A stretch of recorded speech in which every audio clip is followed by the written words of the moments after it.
Hello, everybody. My name is Terry Aaron, and I'm talking to you today from my home in Belleville, Illinois. Dr. Terry Aaron with Half Faith Ministries Incorporated, and I just thank you all for being here with me. I want to talk to you today about God and about family and about other forms of ministry that we have. And so we have more than one ministry. You know, we have the ministry of worship with God, and we have also family ministry, and then we have corporate ministry with our ministry itself in the church. But I just wanted you to know that God loves you. Jesus loves you. Jesus died on the cross for us, and there's just no other way to say it. It's just hard to fathom that, you know, a lot of us have gone through a lot of pain. A lot of us have gone through that and still are going through it. And the Bible calls it long suffering. And God allows long suffering because it makes us stronger. It makes us stronger, and it makes us think more about Him. It makes us, if we're in the right mindset, if you're a Christian, or even if you're not, to hopefully become a Christian, because we all need God. We all need God. And I testify to that because last year, August 21st, I was diagnosed with cancer, alleged cancer of my prostate by the VA. I'm a veteran of the U.S. Air Force Medical Service Corps, by the way. And so I'm just going to tell you that when you're in the Spirit, and by that I mean when Paul and the other disciples say that we should be continuously praying in the Spirit, they're talking about in God's tongue. They're talking about, you know, being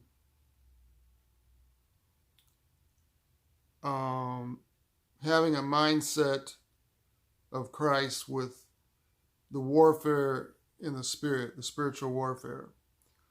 That's where Satan is. That's where angels are. That's where Satan's fallen angels are. That's where they do their work. They come to kill, steal, and destroy relationships. So know that, because I know some of you get stuck. Some of you get stuck and don't know what to do. And so if that happens, you call me.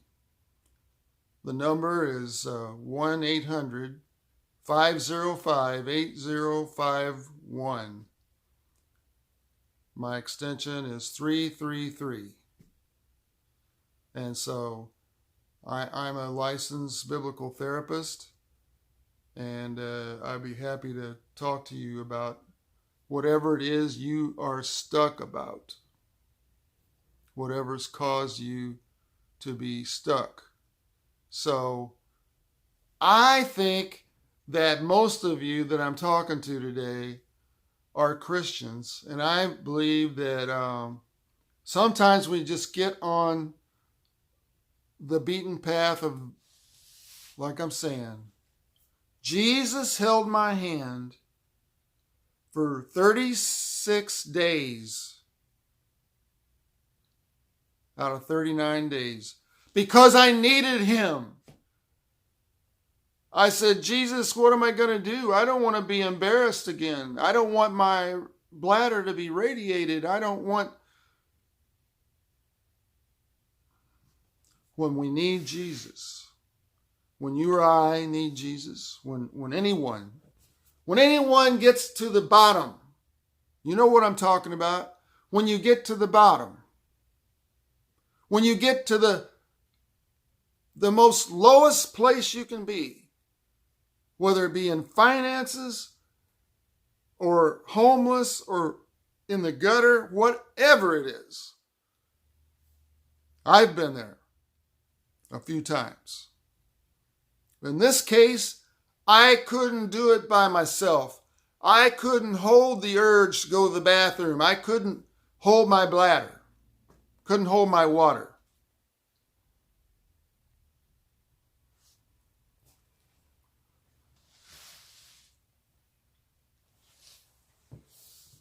Jesus came through for every day I asked him to be with me. And every day on the way on that bumpy road, on the bumpy ride in the van or the bus or whatever they brought me therein, took me therein, I was bouncing around and all that, and that sure don't help, but I was able to do it because of God, because of Jesus in my heart, because I love Jesus. I love Jesus, and I love you. And I want you to know that Jesus can pull you out of the lowest and darkest places there is. He can bring you through treatment for cancer. He can bring you through the radiation. He can bring you through the depression. He can bring you through all of the stuff. And it's been 2 months, 3 months since I've been out. And I'm still zapping out about 3 o'clock in the afternoon. I'm done. What do I mean? My energy level's gone. From the first day it was over until now, I still have to wear a pad in my underwear, even to bed, because that's the worst part. I was already going to the bathroom 4 or 5 times a night, 3 or 4 times a night, sometimes 1, 2. But with this happening, it was every hour. On about every hour that I had to get up, go to the bathroom, pull them down, and straddle the toilet, put my arms up on the cabinet like this, and lean forward like this, and let the gravity help me go. Because even though I drank the water, they accepted where the bladder was at that time, but it was still part of it on overlapping, saddling on the prostate. And so it was that before I ever started the treatment,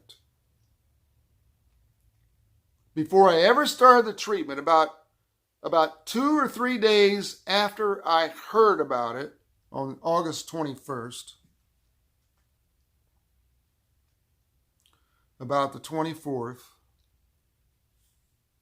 of August, when I was in the shower, God spoke to me about this. All he said was, "Don't worry, Terry. I've got this. I've got it. I've got it." That's all he said. "Don't worry, Terry. I've got you covered." That's exactly what he said. Yes, people can hear from God. You can hear from God. I hear from God a lot because I seek God. And the Bible says when you're seeking him, when you knock, he will answer. And he does in the spirit and through dreams and visions and through objects such as things I see when I close my eyes and I see patterns on my eyelids. Anyway, I'm not going to get too deep in that, but Jesus held my hand for 36 days in a row. And I did not go on that table for 36 days only because of Jesus and God the Father. They were with me there. They were with me. I felt the presence of their spirit.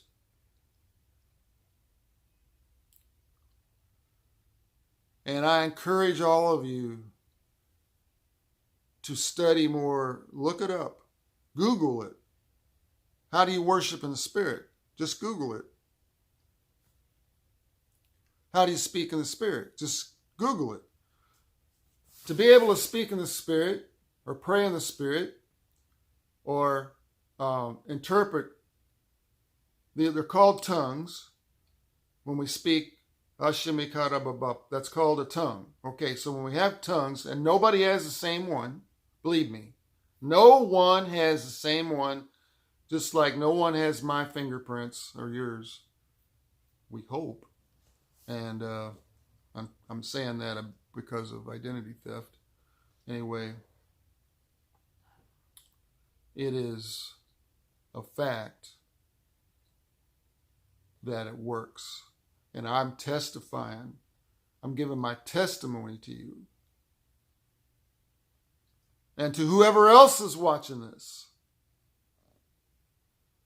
this broadcast.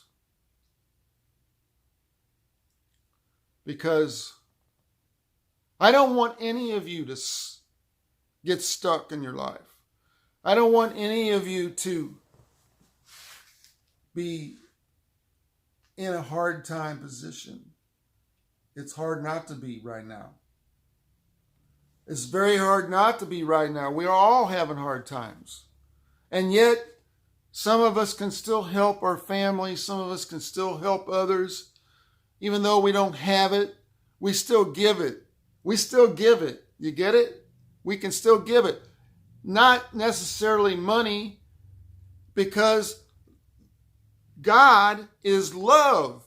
And when we have love for one another, when we love our enemies, how can we love the ISIS? How can we love those who are fighting against us? God says to love them. Love our neighbors. That's even one of the most hardest thing to do. I love my neighbors, but I haven't told them that. I need to tell them that. I need to tell them that. My neighbor left a note and a nice ballpoint pen in my mailbox about her, come to our church, visit our church, here's where I go. And that was kind of cool. At least she wasn't calling up complaining about something, like me cutting grass and getting some of it in her yard, the clippings, you know. So I got to make sure that when I go down that area to make it shoot over in my grass. You know, people are picky. People are picky, and so am I. I'm picky. I'm less patient than I used to be, but I'm patient. I'm very patient. But you and I, we're human beings, and we have emotions, and we have our inalienable rights. We have been blessed to be born in the country we're in, the United States of America. I joined the military as a soldier, as a combat medic, even though they sent me to Carswell Air Force Base in Texas. Because that's where they needed me. That's where I went. I would have had to go to Vietnam. I didn't. So I could go on, but I just want to kind of break the ice here with this setup that I've got going, and I hope you can see me okay and hear me okay, and make comments on it if you would. How it sounds, how it looks, what I could do better. I'm new at this. I'm not a weatherman or a person that's on TV. Not that I haven't been there, but we're going to be doing these broadcasts on Facebook and on YouTube, probably both at the same time. So I thank you all for being here. I see your names and everything, and I'm going to be praying for you. And I just thank you for being here. And, if this is on YouTube, please do a thumbs up if you like this, and subscribe if you want to hear more. I love you, and I want you to know that God loves you more. In the name of Jesus, I pray to all of you, with all of you. God bless you, and have a wonderful day, and may God bless you richly. Amen.